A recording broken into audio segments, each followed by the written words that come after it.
Hello बच्चों, welcome आप सभी का आपके अपने यूट्यूब चैनल तनु क्लासेस में। आज की इस वीडियो में हम लोग पढ़ेंगे आपका क्लास 10 का जो बायोलॉजी है, जीव विज्ञान है, उसी का पहला अध्याय जिसका नाम है जैव प्रक्रम। उसी का हम लोग ये तीसरा वीडियो लेके आए हैं, पार्ट 3 है।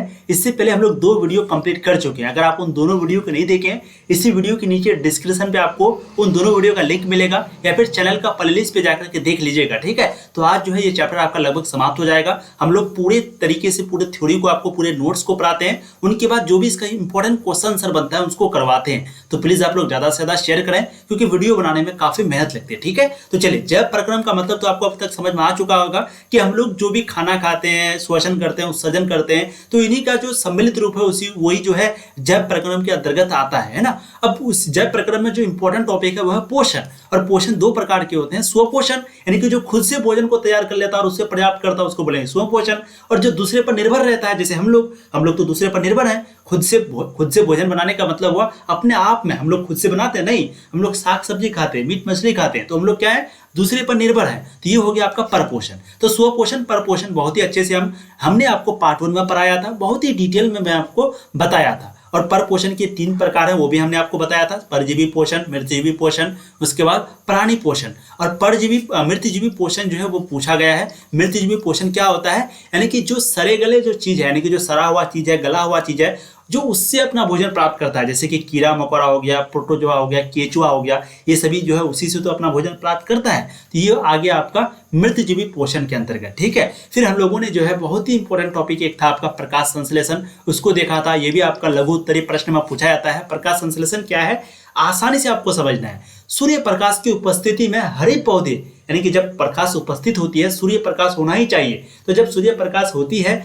उनके बाद जो भी पौधे हैं, ठीक है, वो क्या करता है, मिट्टी से जल लेता है और खनिज लेता है। वायुमंडल से, यानी कि जो हवा है उससे क्या लेता है, कार्बन डाइऑक्साइड लेता है, यानी कि CO2 लेता है, और उनके बाद फिर ग्लूकोज का निर्माण करता है। बस यही प्रोसेस, यही प्रक्रिया जो है प्रकाश संश्लेषण कहलाता है। ठीक है, मिट्टी से खनिज लवण और जल, उसके बाद वायुमंडल से कार्बन डाइऑक्साइड गैस लेता है, और इन दोनों को लेकर के, जल और कार्बन डाइऑक्साइड को लेकर के बनाता है ग्लूकोज। ग्लूकोज का सूत्र है C6H12O6 6O2। तो इसको भी याद रखिएगा, ऑब्जेक्टिव में आपको पूछा जाएगा अगर कि ग्लूकोज का सूत्र क्या होता है, तो आपको हूबहू यही लिख देना है। ठीक है, बहुत इंपॉर्टेंट। और प्रकाश संश्लेषण का स्थान कहां पर है, तो जहां पर क्लोरोफिल होता है। ठीक है, जहां पर भी अगर क्लोरोफिल होगा तो वहां पर प्रकाश संश्लेषण होगा ही होगा। फिर हम लोगों ने पार्ट 2 में हरित लवक के बारे में पढ़ा था। अमीबा में पोषण कैसे होता है, ये एक कोशिकीय जीव है। कुटपाद के द्वारा पूछा जाता है कि अमीबा में पोषण कैसे होता है, तो आपको ऑप्शन में दिया जाएगा कुटपाद के द्वारा, कुटपाद के द्वारा। तो इसी के द्वारा जो है अमीबा में पोषण होता है। पैरामीशियम भी जो है एक कोशिकीय जीव है। हमने आपको चित्र भी दिया था कि देखिए ये सीलिया हो गया, ये भोजन, ये आपको चित्र भी पूछा जाएगा कि भाई पैरामीशियम में आपको सब कुछ बताना है। तो पार्ट 2 में हम लोग बहुत अच्छे से पढ़ चुके हैं, एक बार जाके देख लीजिएगा। फिर हम लोग शुरू किए थे मनुष्य का आहार नाल। मनुष्य के बारे में पूरे तरीके से पढ़ने के लिए सबसे पहले मुख गुहा के बारे में हम लोग पढ़ चुके हैं। फिर उनके बाद मुख गुहा के बाद फिर आपका लार ग्रंथि मुख गुहा के अंतर्गत आता है, ग्रसनी, ये सारा चीज के बारे में, ग्रासनली के बारे में, आमाशय के बारे में, ये सब कुछ के बारे में हम लोग पढ़ चुके हैं। ठीक है, आज जो है आपका काफी इंपॉर्टेंट टॉपिक है। आज हम लोग पढ़ेंगे छोटी आंत के बारे में, और छोटी आंत से भी आपके प्रश्न जो है पूछे आते हैं। बस मेरी बातों को ध्यान से सुनिएगा और आपको मजा आएगा। हो सके तो कॉपी कलम निकाल करके बैठिएगा। ठीक है, चलिए, छोटी आंत जिसको हम लोग बोलते हैं स्मॉल इंटेस्टाइन इंग्लिश में। ठीक है, आमाशय के अगला भाग को छोटी आंत कहते हैं। यानी कि जो हम लोग पेट के बारे में तो कल पढ़ चुके थे, पेट के बारे में हम लोग बहुत ही अच्छे से पढ़ चुके हैं कल। अगर आप लोग नहीं देखे हैं आमाशय के बारे में, पेट के बारे में, स्टोमक के बारे में हम लोग पढ़ चुके हैं। अगर नहीं देखे हैं तो आप पार्ट 3 को जाकर के एक बार देख लीजिएगा। ठीक है, तो छोटी आंत के बारे में हम लोग पढ़ेंगे, यानी कि आमाशय के अगला भाग को हम लोग छोटी आंत कहते हैं, जो कि यकृत तक फैली हुई है। जो कहां तक फैली हुई है, यकृत तक। और आप सबको पता ही होगा छोटी आंत के टोटल 3 भाग होते हैं, जो कि यहाँ पर दिया गया है। हो सके तो स्क्रीनशॉट आप लोग ले लीजिए। ग्रहणी जिसको बोलते हैं हम लोग डोडेनम, जेजुनम, उनके बाद इलियम। तो ये जो है छोटी आंत का टोटल 3 भाग है। ठीक है, तो छोटी आंत क्या है, आमाशय के अगला भाग को छोटी भाग कहते हैं, जो कि छोटी आंत कहते हैं। ठीक है, सॉरी, तो आमाशय के अगला भाग को छोटी आंत कहते हैं, जो कि यकृत तक फैली हुई है, यकृत तक वो फैली हुई है। ठीक है, और छोटी आंत के टोटल 3 भाग है, ग्रहणी, जेजुनम, इलियम। तो ये तीनों भाग को आपको याद रखना ही है। ठीक, अब आगे देखते हैं अगला पॉइंट। छोटी आंत की जो आकार है वो लगभग सी जैसी होती है ना। छोटी आंत की आकार इस प्रकार का, सी जैसी। तो छोटी आंत की आकार लगभग सी जैसी होती है। इसकी लंबाई 6 मीटर तथा चौड़ाई जो है 2.5 सेंटीमीटर होती है। तो आपको ये भी लिखना है छोटी आंत के बारे में कि उनकी आकार सी जैसी होती है, साथ ही साथ इसकी जो लंबाई है वो 6 मीटर और चौड़ाई जो है वो 2.5 सेंटीमीटर, 2.5 सेंटीमीटर। छोटी आंत में 2 प्रकार की नलिकाएं मिली होती है। छोटी आंत में दो प्रकार की नलिकाएं मिली होती है। एक है आपका अग्न्याशयी वाहिनी जिसको बोलते हैं पैनक्रियाटिक डक्ट, एक है आपका मूल पित्त वाहिनी जिसको बोलते हैं कॉमन बाइल डक्ट। तो ये छोटी आंत की दो प्रकार की नलिकाएं हैं, अग्न्याशयी वाहिनी, मूल पित्त वाहिनी। ठीक है, अब आगे देखिए, छोटी आंत में 3 प्रकार की रस पाई जाती हैं। छोटी आंत में पहले तो हमने देखा 2 प्रकार की नलिकाएं, उनके बाद फिर है 3 प्रकार की रस, जूस जिसको हम लोग बोलते हैं। तो छोटे आंत में टोटल 3 प्रकार की रस पाई जाती है। एक है आपका पित्त रस जिसको बोलते हैं बाइल जूस, ये जो है पित्त से स्रावित होती है। उनके बाद है अग्न्याशयी रस जिसको हम लोग बोलते हैं, क्या बोलते हैं, पैनक्रियाटिक जूस। अग्न्याशयी है ना, यहाँ भी पढ़े ना, अग्न्याशयी वाहिनी, तो क्या बोले, पैनक्रियाटिक डक्ट। उसी तरीके से अग्न्याशयी रस यानी कि पैनक्रियाटिक जूस, रस की जगह आ गया जूस, है ना। तो अग्न्याशयी रस ये जो है अग्न्याशय से स्रावित होती है। उसके बाद है आंत्र रस जिसको हम लोग बोलते हैं सक्कस एंट्रिक्स, ये जो है छोटी आंत से स्रावित होती है। तो तीनों को आपको याद रखना है। देखिए, छोटी आंत में 3 प्रकार की रस पाई जाती है, पित्त रस, अग्न्याशय रस, आंत्र रस। पित्त रस जो है पित्त से स्रावित होती है, अग्न्याशय रस जो है वो अग्न्याशय से स्रावित होती है, और आंत्र रस या फिर सक्कस रस उसी को बोला जाता है, सक्कस एंट्रिक्स भी बोला जाता है। तो ये जो है छोटी आंत से स्रावित होती है। ठीक, अब हम लोग छोटी आंत को पढ़ने के बाद जो अगला भाग है, जैसे अभी हमने देखा ना कि अगला भाग को क्या बोलते हैं, यकृत बोलते हैं। अमाशय के बाद जो अगला भाग है उनको छोटी आंत, फिर छोटी आंत के बाद जो है वो है यकृत। तो अब यकृत के बारे में हम लोग पढ़ते हैं। यकृत जिसको हम लोग इंग्लिश में बोलते हैं लीवर। मानव शरीर का सबसे बड़ी ग्रंथि होती है लीवर, जो है ध्यान रखिएगा, मानव शरीर का सबसे बड़ी ग्रंथि क्या है, लीवर है, जिसका वजन लगभग 1.5 किलो 1.5 kg होता है।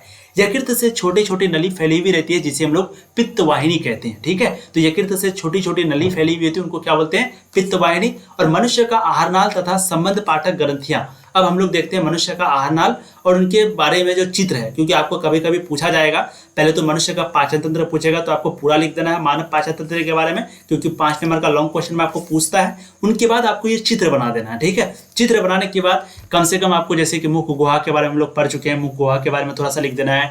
ग्रसनी हम लोगों ने पढ़ा, ग्रसिका हम लोगों ने पढ़ा, अमाशय के बारे में हम लोगों ने पढ़ा, मलाशय जो हो गया आपका, अंधनाल हो गया, सुद्राण हो गया, ग्रहणी हो गया, यकृत हो गया। ठीक है, तो ये पित्ताशय हो गया। तो ये सभी के बारे में हम लोगों ने पढ़ा। तो इनके बारे में थोड़ा थोड़ा करके आपको छोटा छोटा पॉइंट लिख देना है। उनके बाद आपको ये चित्र अच्छे से बना देना है। चित्र एकदम हूबहू होना चाहिए, स्क्रीनशॉट ले लीजिए। और छोटा छोटा पॉइंट क्या हो गया, जैसे कि यकृत के बारे में लिख देना है कि भाई ये जो है मानव शरीर का सबसे बड़ा ग्रंथि है, इसका वजन 1.5 किलो होता है, हो गया। छोटी आंत के बारे में लिख देना है कि छोटी आंत का जो लंबाई है वो 6 मीटर होती है, चौड़ाई 2.5 सेंटीमीटर होती है। ये जो है छोटी आंत जो है वो अमाशय का अगला भाग होता है जो कि यकृत तक फैला हुआ होता है। पर छोटा छोटा पॉइंट करके आपको लिख देना है, इतना बड़ा बड़ा नहीं लिखना है। और अगर आपको एक पूछ ले, जैसे आपको पूछ लिया अमाशय के बारे में लिखो 5 नंबर में, तो आपको अमाशय का पूरा डिटेल लिख देना है, जो कि वहां से लेकर के हमने यहाँ तक आपको बताया है। ठीक है, तो पार्ट 2 में ये सारा चीज है, डिस्क्रिप्शन पे लिंक है, वहां से आप देख लीजिएगा। अब आगे हम लोग देखते हैं पित्ताशय। पित्ताशय क्या होता है, गैल ब्लेडर। देखिए,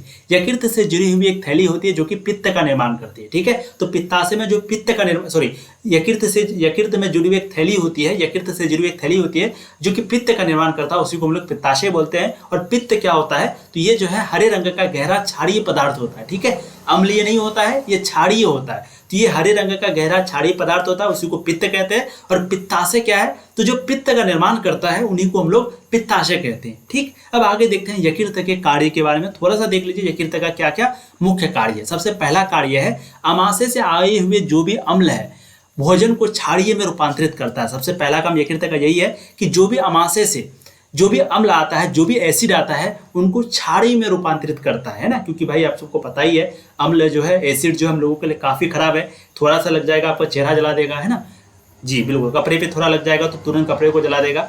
तो यकृत का कार्य में सबसे पहला कार्य आपका यही आता है कि जो भी अमाशय से अम्ल आता है, एसिड आता है, उनको क्षारीय में रूपांतरित करता है। दूसरा कार्य है, यकृत में जो भी वसायुक्त भोजन होता है उनको पित्त के लवण वाले भाग से अभिक्रिया करा करके वसा के अणु को विखंडित करता है, ताकि एंजाइम जो है वो अपना काम आसानी से कर सके। ठीक है, तो क्या करता है यकृत का दूसरा काम क्या है, जो भी यकृत में मौजूद होता है वसायुक्त भोजन, उनको पित्त के लवण वाले भाग से अभिक्रिया करा देता है, रिएक्शन करा देता है। उसके बाद वसा के अणु को विखंडित कर देता है। वसा के जो अणु है उसके साथ रिएक्शन कराने के बाद वसा के अणु को बांट देता है। उसके बाद वो कमजोर हो जाता है और फिर एंजाइम जो है आसानी से अपना कार्य करता है। ठीक, अब आगे हम लोग देखते हैं अग्न्याशय। देखिए, यह भी जो है अमाशय का अगला भाग होता है, अग्न्याशय भी, क्योंकि हम लोगों ने अभी यहाँ पर देखा स्ट्रक्चर मैंने आपको बताया, यहाँ पर अमाशय उनके बाद अग्न्याशय है ना। तो अमाशय जो है आपका यहाँ पर है, तो अग्न्याशय जो है यहाँ पर है। आप इसके आसानी से देख सकते हैं, पहले मुख गुहा आ गया, फिर आपका यकृत आ गया। तो यकृत को क्या बताया, ये भी अमाशय का अगला भाग है। तो अमाशय ये हो गया अमाशय यानी कि पेट, उनके अगला भाग को क्या बोलेंगे, यकृत बोलेंगे। इसके अगला भाग को क्या बोलेंगे, तो ये हो गया अग्न्याशय। ठीक है, तो अब हम लोग अग्न्याशय के बारे में पढ़ते हैं। तो ये जो है अमाशय का अगला भाग होती है, जो कि ग्रहणी को चारों ओर से पीले रंग की एक ग्रंथि से घिरे होते हैं ना। पीले रंग के एक ग्रहणी को, यानी कि ये अमाशय का अगला भाग होता है, जो कि ग्रहणी को चारों ओर से पीले रंग के एक ग्रंथि से घिरे होते हैं। उनके बाद अग्न्याशय वाहिनी क्या होता है, देखिए अग्न्याशय में छोटी छोटी तथा पतली पतली नलिकाएं होती है, जिसका समूह को हम लोग अग्न्याशय वाहिनी कहते हैं। तो चाहे कभी कभी दे देगा भाई, छोटी छोटी जो नली होती है उनको अग्न्याशय वाहिनी कहते हैं, नलिकाएं होती है, दोनों एक ही चीज है। ठीक है, तो अग्न्याशय में छोटी छोटी तथा पतली पतली जो नलिकाएं होती है, उसी का जो समूह होता है, जो ग्रुप होता है, उसी को अग्न्याशय वाहिनी कहते हैं, यानी कि पैनक्रियाटिक डक्ट कहते हैं। अग्न्याशय रस में पाए जाने वाले एंजाइम, यानी कि अग्न्याशय रस में, ये इंपॉर्टेंट है, आप यहाँ पर देख लीजिएगा, अग्न्याशय रस में जो पाया जाता है उनको क्या बोलते हैं, एंजाइम को ट्रिप्सिन कहा जाता है, एमाइलिस कहा जाता है, लाइपिस कहा जाता है, न्यूक्लियस कहा जाता है। तो अग्न्याशय में जो जो रस पाया जाता है उनके नाम क्या है, enzyme, trypsin, amylase, lipase, nucleus. ये कहाँ पर पाया जाता है, अग्न्याशय में। ठीक, अब आगे हम लोग देखते हैं बड़ी आंत के बारे में, बहुत ही इंपॉर्टेंट है। देखिए बड़ी आंत जिसको बोलते हैं लार्ज इंटेस्टाइन,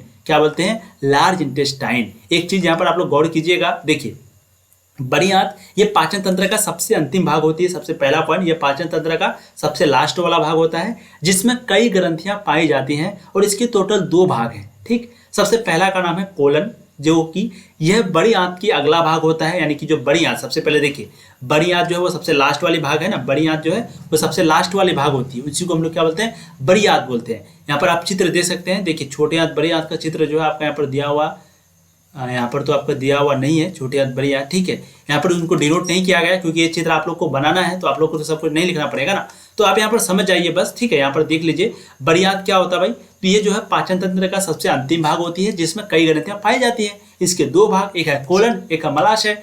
कोलन जो है वो फिर बड़ी आंत का अगला भाग है, उसी को हम लोग कोलन बोलेंगे, जो कि छोटी आंत से जुड़ा हुआ होता है। ठीक, उसके बाद मलाशय जो है ये बड़ी आंत का अंतिम भाग है। तो कोलन जो है वो बड़ी आंत का अगला भाग है, मलाशय जो है वो बड़ी आंत का अंतिम भाग है। इसको 2 भाग में बांटा, पहला भाग को कोलन, अगला यानी कि लास्ट वाला भाग को मलाशय। समझ में आ गया। ठीक है, तो ये जो कोलन है वो छोटी आंत से जुड़ा हुआ होता है, और ये जो आपका मलाशय है ये बड़ी आंत की सबसे अंतिम भाग होती है, जो कि मल द्वार तक फैली हुई होती है। मल द्वार जहां से मल मूत्र निकलता है ना, तो वहां तक जो है मलाशय फैली हुई होती है। चीज आपको समझ में आ गया। बड़ी आंत का 2 भाग, एक कोलन एक मलाशय। कोलन जो है अगला भाग को कहते हैं, मलाशय जो है लास्ट वाला भाग को कहते हैं। कोलन जो है वो छोटी आंत तक फैला हुआ होता है, और मलाशय जो है वो मल द्वार तक, यानी कि जहाँ से मल मूत्र निकलता है, मल और मूत्र यानी कि जहाँ से हम लोग टॉयलेट करते हैं, सीधी बात। ठीक है, देखिए छोटी आंत तथा बड़ी आंत के बीच जोड़ एक नली से बनता होता है, जिसे हम लोग सीकम कहते हैं। ठीक है, तो छोटी आंत और बड़ी आंत के बीच जो जोड़ होता है, जो एक दूसरे से जो कनेक्टेड होता है, जुड़ा हुआ होता है, वो जिससे जुड़ा होता है उसी को हम लोग बोलते हैं सीकम। ठीक, और ये बड़ी आंत की सबसे अंतिम भाग होती है कौन, मलाशय। और नोट एक आप यहाँ पर देख लीजिए, मानव शरीर में अपचा भोजन इलियम से कोलोन में से होते हुए रेक्टम में जा पहुंचता है, और अंत में गुदा द्वारा शरीर से बाहर निकलता है। ठीक है, तो मानव शरीर में जो भी भोजन अपचा होता है वो इलियम से कोलन में से होते हुए कहाँ पर जा पहुंचता है, रेक्टम में, और अंत में ये जो है गुदा द्वारा शरीर से बाहर निकलता है। ठीक, अब आगे देखिए, स्वपोषी पोषण के लिए निम्नलिखित परिस्थितियां आवश्यक है, यानी कि अगर स्वपोषी अगर पोषण करना चाहता है तो उनके लिए जो है ये निम्नलिखित परिस्थितियां बहुत ही जरूरी है। सबसे पहला, कार्बन डाइऑक्साइड की उपस्थिति होना ही होना चाहिए। दूसरा, जल की उपस्थिति, भाई अगर स्वपोषी पोषण करेगा तो उनके लिए बहुत जरूरी है, आवश्यक शर्त है, बहुत ही इंपॉर्टेंट है ये भी आपका। ठीक है, VVI है। तो सबसे पहले तो भाई CO2 की उपस्थिति होनी चाहिए, यानी कि कार्बन डाइऑक्साइड का उपस्थिति होना चाहिए। दूसरा, जल की उपस्थिति होना चाहिए, यानी कि H2O की उपस्थिति होना चाहिए। तीसरा, सूर्य के प्रकाश की उपस्थिति होना चाहिए। चौथा, पर्णहरित की उपस्थिति होना चाहिए।